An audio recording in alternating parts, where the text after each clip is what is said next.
Segment 3, Michael. We just talked about a conservative economic triumph. Let me suggest a liberal triumph. Social indicators. White children born out of wedlock in 1970, 5.7%. Today, 28.5%. African American children born out of wedlock in 1970, 37.6% today, 68.2%. Abortions per 1,000 women of childbearing age in 1970, 4.5. Today, 19.4. So something happened. The sexual revolution got made permanent, institutionalized. Well, Pat Moynihan warned us about this in 1965 when he was an Assistant Secretary of Labor, of the problem of the black Negro family, as he said, in the locution of the time. And, of course, he turned out to be very prescient. The figures he pointed to with alarm, the percentage of unwed births among blacks, American blacks at that time, is now the figure for the population as a whole. And so we have gone through a cultural change in a lot of ways. I think one way to describe it is to say that the attitudes of sort of the counterculture of the 60s, we can have sex before we get married, having kids out of wedlock is not harmful, they don't really need two parents, a mom and a dad, and so forth.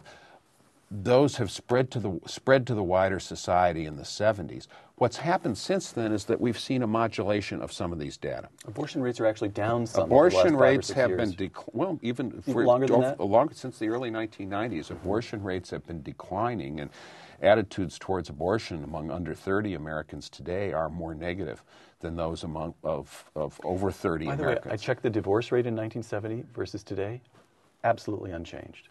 That's one thing that hasn't moved at all. Yeah, one of the things that's happened is that sort of the upper half of the population, if you're looking at, degree of education, economic status, is behaving, is not divorcing much, is not having children brought up by single parents, it's not having many unwed births. It's the lower half of the population, and basically, I think when I'm in kind of a melancholy mood that the rich and pampered kids of the 1960s and their values, and I suppose I might include my own, have spread to people who can't afford those kind of behaviors. If you're rich and get divorced, you can have your children raised by nannies, you can do this, that, or the other thing. You've got a lot of fallback positions. You've got a lot of guardrails. For people who come from more modest backgrounds, the guardrails aren't there, and some of them fall off the highway, and I think that's one of the problems in our society today. You don't hear people celebrating as much anymore the idea that, well, one parent is just fine and kids won't have any problems, because the data is so overwhelming that this creates a lot of problems for a lot of kids when they grow up and become adolescents and adults. More on the question of the liberal influence over these last 40 years. Total federal spending as a proportion of GDP in 1970, 19.3%. Today, 28.1%. Federal deficit as a proportion of GDP in 1970, get ready for this, 0.27%. Today, 28.1%. It's almost the same figure with the decimal point moved 2 places. Between 1970 and today, defense spending as a proportion of GDP and entitlement spending have swapped places. Defense spending used to be about 8%, now it's under 4%. Entitlement spending used to be about 4%, and now it's almost 10%. So what does this suggest? You've been largely, 40 years, you've been largely celebratory in your introductory essays about American politics, but doesn't this suggest a failure? Well, I think it suggests a couple of things. You have, you pointed to the deficit. A lot of the deficit increase and spending increase has been the last couple of years. It's a one-year jump. Well, some of it's attributable to TARP bailout and things that happened while George W. Bush, in the last year of George W. Bush's presidency. Even more is attributable to the Obama administration policies, which seem to be very unpopular with voters and perhaps may be reversed if the public gets its way. We'll see what happens in subsequent elections. I think what, the fascinating thing that you point out is the swapping of defense and entitlements. I mean, I remember, I've got relatives now, they're still saying, well, the Pentagon takes up half the budget. Well, that was a mantra from the early 1960s when it did. It doesn't anymore. We spend about half the money on defense in the whole world, and we do so as a percentage of GDP that's less than half of the Reagan peacetime 1980s. Right.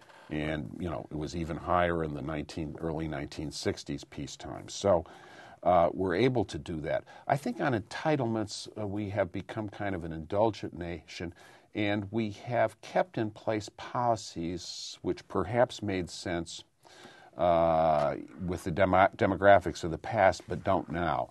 I mean, a key point was 1972. Richard Nixon and Wilbur Mills, both running for the presidency. Mills was the chairman of the House Ways and Means Committee and ran it with an iron hand. And they made a huge increase in Social Security benefits at that time. And in fact, they put in double COLAs, the cost of living adjustment. They actually misdrafted the bill, which caused a bunch of problems because inflation then went way up in the 70s, so the program ballooned even more.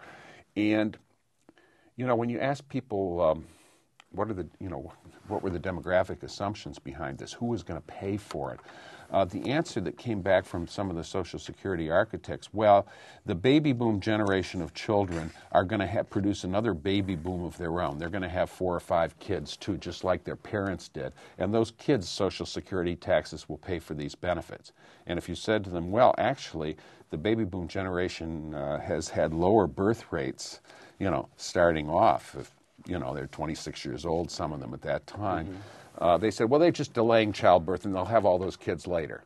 Well, as we've learned throughout history, the behavior of one generation is not necessarily the same as the generation before it.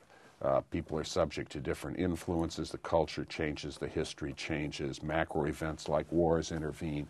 And people behave differently, and we did not see a replication of the baby boom. So the demographic assumption of that big increase in Social Security never went into play.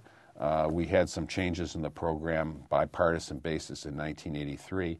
It's obvious that we need some additional changes now, but we haven't been able to do that. We still have age 65, 66 retirement as the sort of standard retirement age. And in practice, many people take early retirement, so the average retirement age on Social Security is something like 63. And people are living to, the 63-year-old can expect to live to about 85 or 86. When Social Security was enacted in 1935, most adult males were dead before they were 65. Right. Promising to pay them money at 65 wasn't a very expensive promise. It's pretty expensive today. Michael, to quote Herb Stein, if something can't go on forever, it won't. How will the political... We know this can't go on forever. We know that entitlement spending is unsustainable. What will happen? How will the political system grapple with the unsustainability of it? Well, I think in a couple of different ways. I mean, I think there are some fairly easy solutions to Social Security. As George W. Bush tried to persuade and got no traction even within his own party during the first couple of years of his second term. Yeah, but I think basically you've got, the Posen plan to change from wage indexing to inflation indexing for benefit structure of future beneficiaries with a sliding scale so that you cut the benefits of the affluent more than, and you don't cut the benefits of those at the lowest end of the economy. That has something for both political parties. Mm-hmm. It saves a lot of money. It continues to provide as good a safety net for those at the low income levels, and frankly, those at the high earners aren't depending on Social Security for any major part of their retirement income. And what I'm trying, you who love American politics so much, I'm trying to push a little bit to see if I can get you to say, at least as regards to entitlement spending, the system is broken. It's just not working very well. I can't get you to say that. I think it's not working very well. I think that on health care, we've seen a monopartisan solution imposed by the Democratic Party in the last year, which exacerbates the single worst defining characteristic of our health care finance system, which is the cost. Well, it's the preference for employer-provided health insurance. This distorts the system in all kinds of ways. And you had a proposal on the table from Democrat Ron Wyden, a Republican Bob Bennett, members of the Senate Finance Committee, to eliminate that preference, which was a fairly responsible proposal. And I'm disappointed that the Obama administration, when it first started considering, saying we're going to have a health care bill, didn't come forward with some variation on Wyden-Bennett, because the preference for employer-provided health insurance is just not defensible as public policy. This was an artifact of World War II, when employers were competing for scarce labor. They'd say, we'll pay you the health care, and the Roosevelt administration said, okay, we won't count that as income, and then, it got frozen in. It got frozen in. It's an artifact of a period when we had wage and price controls as a wartime temporary measure. That's no basis for a permanent public policy, and yet 60 plus years, 7 decades later, we're still stuck with it.